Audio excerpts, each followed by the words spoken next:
Novel ہے novel. کیا آپ چاہتے ہیں بے شمار بہترین کہانیاں، رومانٹک، جاسوسی، فلسفیانہ، ڈراؤنے اور سائنسی ناولز بہترین آواز میں سننا؟ تو آج ہی ہمارے YouTube channel KZ audio novels and stories کو سبسکرائب کریں تاکہ آپ کو آنے والی ہر ناول، کہانی اور شاعری کی نوٹیفیکیشن ملتی رہے۔ غازی ایپیسوڈ 5، ابو شجاع ابو وقار۔ اگلے روز میں نے ایڈیوز کے دفتر میں کچھ وقت گزارا اور ہوٹل واپس لوٹ آیا۔ آج کی شام میرا ارادہ تھا کہ میں کسی دوسرے شراب خانے میں جاؤں۔ شام کے 6 بجے کے قریب میں رکشہ لے کر چل پڑا اور اس شراب خانے سے قریب 1 فرلانگ کے فاصلے پر واقع ایک دوسرے شراب خانے میں داخل ہو گیا۔ اس شراب خانے میں سکھ فوجیوں کی خاصی تعداد موجود تھی۔ سکھ ہو اور شراب پی رہا ہو تو اس سے اگلوانا زیادہ آسان ہوتا ہے۔ پھر پنجابی زبان بھی ان کے قریب ہونے کا بڑا ذریعہ ہے۔ یہاں سستی قسم کی شراب مہیا تھی۔ میں نے اسی کی بوتل منگوا لی۔ کوئی میز خالی نہ تھی، لہٰذا ایک ٹیبل پر جہاں 4 سکھ بیٹھے پی رہے تھے، میں نے خالی کرسی کی طرف اشارہ کرتے ہوئے پنجابی میں پوچھا کہ اگر اجازت ہو تو بیٹھ جاؤں۔ 2-3 سکھ بیک وقت بولے، جم بیٹھو جی، اور میں چند منٹوں میں ان کے ساتھ گھل مل گیا۔ پنجابی زبان نے ہمیں بہت جلد بے تکلف کر دیا تھا۔ میں نے مزید شراب منگوانی چاہی تو انہوں نے روک دیا اور کہا کہ آپ ہمارے مہمان ہیں، لیکن میں نے بصد اصرار 2 بوتلوں کا آرڈر دے دیا۔ میں نے مختصراً انہیں بتایا کہ میں بمبئی سے کسی کام کے لیے آیا ہوں، ساتھ ہی انہیں یہ بھی بتا دیا کہ میں پنجاب کی چوپڑا فیملی سے ہوں اور میری مادری زبان پنجابی ہے اور ہم لدھیانہ کے رہنے والے ہیں۔ در حقیقت میرا ننیال بھی تقسیم ہند سے قبل لدھیانہ میں رہتا تھا اور میں نے لدھیانہ کے محلوں اور سڑکوں کے نام یاد کر رکھے تھے۔ میں نے انہیں کہا، بمبئی میں تو سب بمبئی کی مخصوص ہندی بولتے ہیں، چاہے وہ پنجابی ہی کیوں نہ ہو۔ آپ یہاں ٹھیٹھ پنجابی میں بات کر رہے تھے اور مجھے اپنے ہم زبانوں سے مل کر بڑی خوشی ہوئی ہے۔ بس جی، پھر کیا تھا، چاروں سکھ سریکال ہو گئے۔ اب باتیں شروع ہوئیں تو میں نے ان کے گلاس لبالب بھر دیے۔ پانی پلائے بغیر سردار صاحبان انہیں ڈکار گئے۔ میں نے پھر گلاس بھرے۔ میری خواہش تھی کہ یہ جلد نشے میں ہو جائیں تو میں ان سے اپنے مقصد کی باتیں جان سکوں۔ جب انہیں اچھی خاصی چڑھ گئی تو میں نے کہا کہ آپ یہاں کتنے عرصے کی ٹریننگ کے لیے آئے ہیں؟ ان میں سے 2 کی وردیوں کے نشانوں سے معلوم ہوا کہ وہ دونوں ایک ہی رجمنٹ سے اور باقی 2 مختلف رجمنٹوں سے تھے۔ ایک ہی رجمنٹ کے 2 سکھوں نے کہا کہ وہ 3 ماہ کی ٹریننگ کے لیے آئے ہیں اور صرف 25 دن کے بعد ان کی ٹریننگ مکمل ہو جائے گی۔ میں نے انجان بنتے ہوئے پوچھا، کیا صرف 3 ماہ میں ٹینک چلانے کی ٹریننگ مکمل ہو جاتی ہے؟ انہوں نے کہا، نہیں جی، نئے رنگ روٹ کے لیے تو ٹریننگ بہت وقت لیتی ہے۔ ہم تو نئے ٹینکوں کی ٹریننگ حاصل کرنے آئے ہیں۔ میں نے انجان بنتے ہوئے پوچھا، نئے ٹینکوں سے آپ کی کیا مراد ہے؟ میری معلومات کے مطابق تو ہمارے پاس روسی ٹینک ہیں۔ ایک سردار نشے میں جھومتے ہوئے کہنے لگا، باؤ جی، جیسے موٹروں کے ماڈل ہر سال بدلتے ہیں لیکن نام وہی رہتا ہے، اسی طرح سال 2 سال بعد نئے ماڈل کے ٹینک بن جاتے ہیں۔ میں نے کہا کہ ہمارے پاس تو روسی T سیریز ٹینک ہیں۔ وہ کہنے لگا، بے شک ہمارے پاس T سیریز کے ہی ٹینک ہیں، لیکن اب نئے T سیریز کے ٹینک آئے ہیں۔ شراب کے نشے میں اس نے T سیریز کے نئے ٹینکوں کے نمبر بھی بتا دیے۔ میں نے فوراً ہی یہ نمبر ذہن میں محفوظ کر لیے اور گفتگو جاری رکھتے ہوئے پوچھا کہ آپ کیا ٹریننگ ختم کر کے اپنے رجمنٹل سینٹر میں جائیں گے یا چھٹی پر گھر جائیں گے؟ جواب آیا، پہلے رجمنٹل سینٹر جائیں گے اور پھر وہاں سے جہاں رجمنٹ ڈپلائے ہوگی وہاں جائیں گے۔ میں نے کہا، سردار جی، میں چائے کا کاروباری آدمی ہوں، مجھے آپ کی بات سمجھ میں نہیں آتی۔ میں خود کو بھی نشے میں چور ثابت کرنے کی کوشش کر رہا تھا تاکہ میرا کوئی سوال انہیں شک میں نہ ڈال دے۔ اسی سکھ نے کہا، بولے بادشاہو، ہر انفینٹری ڈویژن کے ساتھ 1 یا 2 ٹینک رجمنٹس ہوتی ہیں۔ جس انفینٹری ڈویژن کے ساتھ ہماری رجمنٹ منسلک ہے وہ فاضلکا ہیڈ ورکس کے قریب ہے۔ اس نے مزید سمجھاتے ہوئے کہا، آرٹلری والے پہلے ہمارا راستہ صاف کرتے ہیں اور پھر کبھی ہم آگے اور انفینٹری پیچھے اور کبھی انفینٹری آگے اور ہم پیچھے، اور یوں دشمن کی صفوں میں گھس جاتے ہیں۔ میں نے باقی تینوں فوجیوں سے بھی خاصی اچھی معلومات حاصل کر لیں، مثلا یہ کہ T-57 کے علاوہ اسی سیریز کے جدید روسی ٹینک اور فرانسیسی AMX-13 اور PT-76 ٹینک بھی مغربی پاکستان کے بارڈر پر متعین انفینٹری ڈویژنز کے ساتھ منسلک ہیں۔ مزید جو تفصیلات میں نے حاصل کیں وہ بوجوہ یہاں بیان نہیں کر سکتا۔ بہرحال کارآمد معلومات حاصل ہوئیں۔ میں نے ان کے کھانے کا آرڈر دیا اور رات 11:30 بجے ہم اگلے روز پھر ملنے کا وعدہ کر کے اپنی اپنی راہ چل دیے۔ میں ہوٹل پہنچا اور ان سب اہم معلومات کو کوڈ میں لکھا۔ یہ میری پہلی کامیابی تھی۔ اگلی شام مزید معلومات حاصل کرنے کا پروگرام بنا کے میں سو گیا۔ میں چاہتا تھا کہ اپنی مفصل تفصیل ایسی بھیجوں کہ میرے سینئرز خوشی سے اچھل پڑیں۔ اگلی صبح میں نے جب گزشتہ رات کی معلومات کا دوبارہ جائزہ لیا تو مجھے محسوس ہوا کہ یہ کامیابی بہت معمولی تھی۔ میں اب تک صرف 3 ٹینک رجمنٹوں کے متعلق جان سکا تھا۔ اول تو مجھے ان شرابی سکھوں سے حاصل شدہ معلومات کو ٹیلی کرنا تھا تاکہ میری رپورٹ شک و شبہ سے بالاتر ہو۔ اس کے علاوہ سب سے اہم بات یہ تھی کہ مجھے نہ صرف ان رجمنٹوں کے متعلق بھی معلومات حاصل کرنی تھی جو 71 کی جنگ کے بعد یہاں سے ٹریننگ حاصل کر کے جا چکی تھیں، بلکہ ان 3 رجمنٹوں کے علاوہ جو دوسری رجمنٹس ٹریننگ لے رہی تھیں ان کے متعلق بھی مکمل جانکاری حاصل کرنی تھی۔ جب میں نے اپنے پورے مشن کا جائزہ لیا تو یہ معلومات بہت ہی معمولی محسوس ہوں۔ احمد نگر میں زیر تربیت رجمنٹس صرف 3 ماہ میں ٹریننگ مکمل کر کے واپس چلی جاتی تھیں اور ان کی واپسی سے پہلے ہی نئی رجمنٹس کے جوان وہاں پہنچ جاتے۔ یہ سلسلہ 71 کی جنگ کے بعد سے مسلسل جاری تھا۔ مجھے اس سلسلے کی کڑیاں شروع سے ملا کر ایک مفصل رپورٹ تیار کرنا تھی۔ بریگیڈ ہیڈ کوارٹر جو اس ٹریننگ کا ذمہ دار تھا، اس کے دفتر میں یا ڈویژن ہیڈ کوارٹر میں یقیناً کوئی ایسی فائل ہونی چاہیے تھی جس سے مجھے تمام معلومات حاصل ہو سکتی تھیں۔ احمد نگر ایک طرح سے ٹرانزٹ کیمپ کی طرح تھا اور وہاں آنے والوں کی فائل یا معلومات مجھے اول دونوں ہیڈ کوارٹر کے دفاتر سے، دوئم کیمپ کمانڈنٹ کے دفتر سے اور سوم لنگر سے ملنے کی امید تھی۔ میں نے ان تینوں ذرائع میں سے کیمپ کمانڈنٹ کے دفتر کا انتخاب کیا کیونکہ ڈویژن اور بریگیڈ ہیڈ کوارٹر میں 20 دیگر کام بھی ہوتے ہیں، جبکہ کیمپ کمانڈنٹ وہاں آنے والوں کی صرف آمد، رہائش، خوراک اور واپسی کا ذمہ دار ہوتا ہے۔ میرے تجزیے کے مطابق مجھے اس دفتر سے معلومات سے بھری ایک مکمل فائل ملنے کی امید تھی۔ کیمپ کمانڈنٹ کے دفتر تک رسائی کے لیے میں نے ایڈیوز کے کلرک کا انتخاب کیا۔ جب ایک بار فیصلہ کر لیے تو فوراً ہی تیار ہو کر ایڈیوز کے دفتر کی طرف روانہ ہو گیا اور سیکیورٹی اور چیکنگ کے مرحلے سے گزر کر میں اس کلرک بادشاہ کے پاس جا پہنچا۔ گزشتہ رات نہ ملنے کا عذر یہ کیا کہ طبیعت ناساز تھی۔ ایڈیوز کے دفتر میں چونکہ مقامی ٹھیکیدار ٹینڈر لے دینے، سپلائی اور رقم کی وصولی کے لیے اکثر آتے رہتے ہیں اور کلرک صاحبان سے دوسرے ٹینڈر دینے والوں کے متعلق بھی معلومات حاصل کرتے ہیں، اس لیے یہ دفتر غیر فوجی افراد سے بھرا رہتا ہے۔ مجھ پر بھی کوئی شک نہیں کر سکتا تھا کیونکہ میں بھی ظاہراً چائے کی فروخت کے لیے وہاں آیا تھا، لہٰذا متعلقہ کلرک سے دفتری اوقات میں ملنے اور رابطہ بڑھانے میں مجھے کوئی خطرہ محسوس نہ ہوا۔ میں اس کے پاس جا کر بیٹھ گیا اور ادھر ادھر کی باتیں کرنے لگا۔ میں موقع کی تلاش میں تھا اور جلد ہی مجھے وہ موقع مل گیا۔ کھانے کے وقفے میں وہ مجھے کینٹین میں لے گیا اور ہم ایک الگ تھلگ ٹیبل پر بیٹھ گئے۔ میں نے اسے کہا، میں تم سے علیحدگی میں بات کرنا چاہتا ہوں۔ میں یہاں اپنی چائے بیچنے آیا ہوں اور ہرگز مایوس واپس نہیں جانا چاہتا۔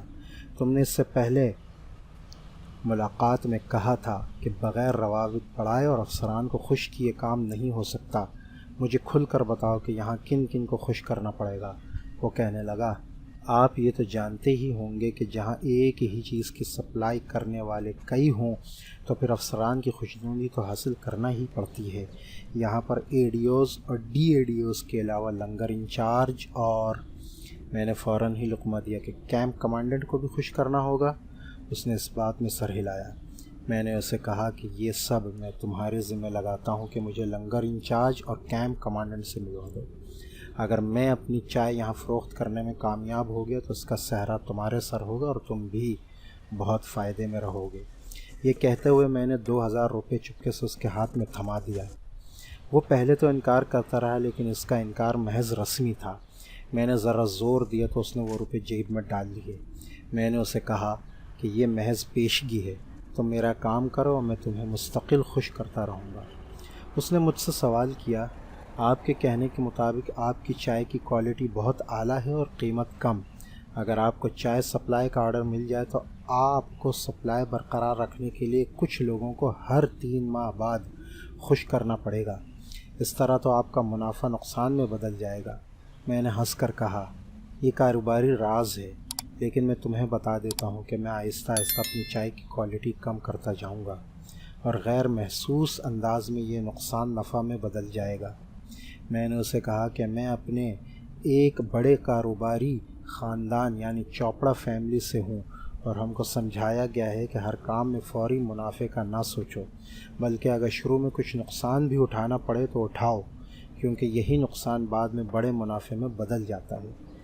غرض یہ کہ میں نے اسے اس طرح ذہنی طور پر اپنے قابو میں کیا کہ اس نے مجھے اسی وقت لنگر کے انچارج اور کیمپ کمانڈنٹ سے ملوانے کی حامی بھر لی اور مجھے لنگر کی طرف لے گیا۔ لنگر انچارج اس وقت فوجیوں میں کھانے کی تقسیم کا جائزہ لے رہا تھا اور خاصا مصروف تھا۔ کلرک نے اسے اپنی طرف متوجہ کیا۔ وہ صوبے دار تھا اور پرانا گھاگ دکھائی دیتا تھا۔ میرا تعارف کروانے کے بعد کلرک نے اسے کہا کہ ان کی چائے آپ کے پاس آئے گی، اسے پاس کرنا آپ کا کام ہے۔ یہ میرے دوست ہیں، ان کا کام ضرور ہونا چاہیے، یہ آپ کی سیوا بھی کریں گے۔ لنگر انچارج نے میرا جائزہ لیا اور کہا کہ صاحب مال ٹھیک ہو تو ہم کیوں انفٹ کریں گے۔ ساتھ ہی اس کلرک کو کہا کہ وہ مجھے شام کو اس کے کوارٹر میں لے آئے۔ اوباما فیملی وہاں رہتا تھا۔ میں نے حامی بھر لی اور پھر ہم کیمپ کمانڈنٹ کے دفتر کی طرف چل پڑے۔ کیمپ کمانڈنٹ کا دفتر کوارٹر گارڈ سے منسلک تھا۔ کمانڈنٹ ایک فل کرنل تھا اور اس وقت کھانے کے وقفے میں گیا ہوا تھا۔ اس کے دفتر کے تقریباً سارے کلرک میرے ہمراہ ہی کلرک کے خاصے جاننے والے تھے۔ ان کی بے تکلفی دیکھ کر مجھے احساس ہوا کہ اندر ہی اندر ایڈیوز کے دفتر سے لے کر لنگر اور کیمپ کمانڈنٹ میں ایک زنجیر بنی ہوئی ہے اور سب مل بانٹ کر کھاتے ہیں۔ کیمپ میں ٹریننگ کے لیے فوجی جوان صرف 3 ماہ کے لیے آتے تھے۔ اس دوران کی خوراک، صابن اور تمام وہ اشیاء ان کو فری مہیا کی جاتی۔ ان کی کوالٹی میں ہیر پھیر کر کے اور ٹھیکیداروں سے ملی بھگت کر کے زیادہ قیمت کے ٹینڈر منظور کیے جاتے، اسی لیے ان تینوں کے دفاتر کے کلرک آپس میں خاصے بے تکلف تھے۔ تمام حالات کا مکمل جائزہ لینے کے بعد میں ایڈیوز کے کلرک کے ہمراہ واپس لوٹ آیا۔ شام کو مجھے لنگر انچارج کے گھر جانا تھا۔ ایڈیوز کے کلرک کو اب میں آئندہ شیام لکھوں گا۔ شیام نے واپس آتے ہوئے مجھے کہا کہ لنگر انچارج کو خوش کرنے کے لیے مناسب رقم ہمراہ لے آؤں۔ شام 6 بجے کے قریب میں ہوٹل سے پھر چھاؤنی کی طرف روانہ ہوا۔ شیام مقررہ جگہ پر میرا منتظر تھا۔ ہم دونوں لنگر انچارج کے گھر 7 بجے پہنچ گئے۔ لنگر انچارج فیملی کوارٹرز میں رہتا تھا۔ اس نے ہمیں ایک کمرے میں بٹھایا۔ رسمی گفتگو اور خاطر تواضع کے بعد اس نے خود چائے کی بات چھیڑی اور اپنی اہمیت جتانے کے لیے کہنے لگا کہ اگر میں چائے کو پاس نہ کروں تو ایڈیوز والے کچھ نہیں کر سکتے۔ آخر میں نے 1200-1300 افراد کو خوراک کے معاملے میں مطمئن کرنا ہوتا ہے۔ صوبے دار بنتے بنتے ایک سپاہی کو 22-23 سال لگ جاتے ہیں اور وہ ریٹائرمنٹ کے قریب ہوتا ہے، اور ایسا صوبے دار اگر کسی پیدا کرنے کی جگہ پر لگ جائے تو پھر بہت ہی کم ایسے ہوتے ہیں جو اپنے ہاتھ صاف رکھتے ہوں۔ صوبے دار نے صاف الفاظ میں کہا کہ آپ کی چائے میں نہ صرف پاس کروں گا بلکہ تعریف بھی کروں گا، لیکن تالی دونوں ہاتھوں سے بجتی ہے۔ صوبیدار کو راہ راست پر لانے کا میں ابھی سوچ ہی رہا تھا کہ اس نے خود میری مشکل آسان کر دی۔ اس نے کہا صرف جوانوں اور NCOs کے لیے روزانہ 4000 سے زیادہ بڑے کپ کی چائے بنتی ہے۔ اس سے آپ کو اندازہ ہو سکتا ہے کہ آپ کی کتنی چائے ہم استعمال کریں گے۔ چائے کی منظوری کے دوسرے مرحلے آپ خود طے کریں گے۔ جس تاریخ سے آپ کی چائے لنگر میں استعمال ہونی شروع ہوگی، میں 5000 روپیہ ماہوار آپ سے لوں گا۔ میں نے منظور کر لیا اور اسے پیشگی 2000 دے دیے۔ تھوڑی دیر بعد ہم اس کے گھر سے لوٹ آئے۔ شیام نے مجھے رات کو 8 بجے شراب خانے میں ملنے کا کہا۔ اب 8 بجنے میں وقت ہی کتنا رہ گیا تھا۔ میں نے ہوٹل جانے کا ارادہ ترک کیا اور شراب خانے میں پہنچ گیا۔ شیام نے جس طرح مجھے خرچ کرتے اور پیسے لٹاتے دیکھا تھا، اس سے وہ مجھے ایک موٹا شکار سمجھ بیٹھا تھا۔ وہ جلد از جلد اپنی موجودگی میں مجھے کیمپ کمانڈنٹ کے دفتر کے کلرکوں سے ملوانا چاہتا تھا تاکہ میری کوئی ڈیل اس کی غیر موجودگی میں نہ ہو۔ 8 بجے وہ 2 فوجیوں کو اپنے ہمراہ لایا اور مجھے بتایا کہ وہ کیمپ کمانڈنٹ کے دفتر میں کام کرتے ہیں۔ وہ شام ہم نے کچھ گپ شپ اور کچھ کام کی باتوں میں گزاری۔ مجھے یوں ہی کچھ شک پڑ گیا کہ شیام اتنی جلد سب سے کیوں ملوا رہا ہے۔ اگرچہ ان دونوں فوجیوں کو میں دوپہر کو کیمپ کمانڈنٹ کے دفتر میں دیکھ چکا تھا، لیکن پھر بھی اپنی تسلی کے لیے میں نے اپنے کام کی بات کو اس شام زیادہ آگے نہ بڑھایا اور کہا کہ میں کل شام کے دفتر میں آؤں گا اور اس کے ہمراہ کیمپ کمانڈنٹ کے دفتر میں ان سے ملوں گا۔ جب وہ مے نوشی کر رہے تھے تو میں ان کے چہروں سے ان کے دلی جذبات کا اندازہ لگا رہا تھا۔ شراب کے نشے میں انسان اندر کی بات بھی زبان پر لے آتا ہے اور اس کا چہرہ اس کے دلی جذبات کی عکاسی کرتا ہے۔ میں نے محسوس کیا کہ شیام اور ایک فوجی تو شراب پی کر خوب ہنس بول رہے تھے، جبکہ دوسرا فوجی بار بار گہری سوچ میں غرق ہو جاتا تھا۔ میں نے اس کی طرف متوجہ ہوا اور کہا، کیا بات ہے یار، بیوی یاد آ رہی ہے جو یوں خاموش بیٹھے ہو؟ وہ کھسیانی سی ہنسی کے بعد پھر چپ ہو گیا۔ میں نے 2-3 بار اسے ٹٹولنے کی کوشش کی، لیکن وہ دل کی بات زبان پر نہ لایا اور نہ ہی اس کی خاموشی اور سوچ میں ڈوبنے میں کوئی فرق آیا۔ شراب خانے میں کوئی ٹوائلٹ وغیرہ نہیں تھا۔ میں نے چھوٹی انگلی کا اشارہ دے کر اپنی حاجت کا اظہار کیا۔ شیام نے کہا کہ باہر سڑک کی دوسری جانب۔ میں نے اس سوچ میں ڈوبے فوجی کا ہاتھ تھاما اور کہا کہ وہ میرے ہمراہ چلے۔ وہ میرے ساتھ باہر آ گیا۔ سڑک کی دوسری جانب فارغ ہو کر میں نے اسے کہا، ایسے ماحول میں جہاں انسان سب غموں سے آزاد ہو جاتا ہے، تم کیوں غمگین بیٹھے ہو؟ پریشانیاں مجھے بھی ڈھیر ساری ہیں، لیکن ہر پریشانی کا کوئی نہ کوئی حل نکل جاتا ہے۔ اگر تم چاہو تو میں تمہاری ہر ممکن مدد کرنے کو تیار ہوں، اور اگر چل سکتے ہو تو یہاں سے واپسی پر میرے ہمراہ ہوٹل چلو، وہاں سکون سے باتیں کر لیں گے۔ وہ کچھ دیر سوچتا رہا اور پھر بولا کہ صاحب، آپ پہلی بار مجھے ملے ہیں اور میری پریشانی کو بھانپ گئے ہیں، اور یہاں میرے ساتھی جو سارا وقت میرے ساتھ رہتے ہیں، انہوں نے کبھی بھی مجھ سے نہیں پوچھا کہ کیا بات ہے۔ آپ میں مجھے ایک ہمدرد انسان کا دل دکھائی دیتا ہے۔ میں واپسی پر آپ کے ہمراہ ہوٹل چلنے کو تیار ہوں۔ شراب خانے سے میں آدھے گھنٹے بعد اٹھ آؤں گا اور آپ کے ہوٹل میں سویلین لباس میں پہنچ جاؤں گا۔ آپ بھی میرے آنے کے بعد جلد آنے کی کوشش کیجیے گا۔ میں نے اسے دلاسا دیا اور ہم واپس آ گئے۔ میں نے اس گلاس میں زیادہ شراب انڈیلی تاکہ وہ اور زیادہ نشے میں ہو جائے۔ کچھ دیر بعد اس نے سر درد کی شکایت کی اور سب سے معذرت کر کے باہر چلا گیا۔ ہمارے ٹیبل پر محفل اس وقت شباب پر تھی، اس لیے دوسروں نے اس کے جانے کا کوئی خاص نوٹس نہ لیا۔ تقریباً 11:30 بجے ہماری محفل برخاست ہوئی۔ مجھے یقین تھا کہ میری طرح شیام اور اس کا ساتھی بھی مستقبل کے سنہرے خوابوں میں ڈوبے ہوئے تھے۔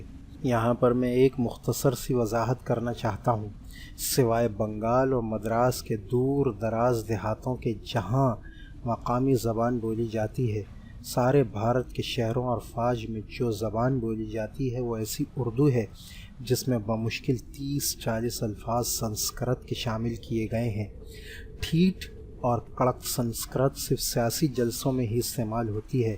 سارے بھارت کی عوامی زبان وہی ہے جو بھارتی فلموں اور گانوں میں استعمال ہوتی ہے۔ یہ 30-40 سنسکرتی لفظ یاد کر کے اور انہیں صحیح جگہ پر استعمال کر کے بلا شک و شبہ آپ ہندی زبان بخوبی جاننے والے کہلا سکتے ہیں۔ دوران تربیت مجھے 60 سے زیادہ ایسے الفاظ ان کا صحیح استعمال بخوبی ازبر کرائے گئے تھے۔ میں شراب خانے سے نکل کر رکشے پر بیٹھا اور ہوٹل کی راہ لی۔ وہ کلرک جس کا نام اشوک سنہا تھا ہوٹل کی لابی میں میرا منتظر تھا۔ میں اسے اپنے ہمراہ لے کر اپنے کمرے میں آ گیا۔ شراب خانے میں سے ہمراہ لائی ہوئی بوتل کھولی، اسے ایک پیگ بنا کر دیا۔ میں نے اسے کہا کہ اگر انسان کے کام نہ آئے گا تو کیا جانور اور پرندے کام آئیں گے؟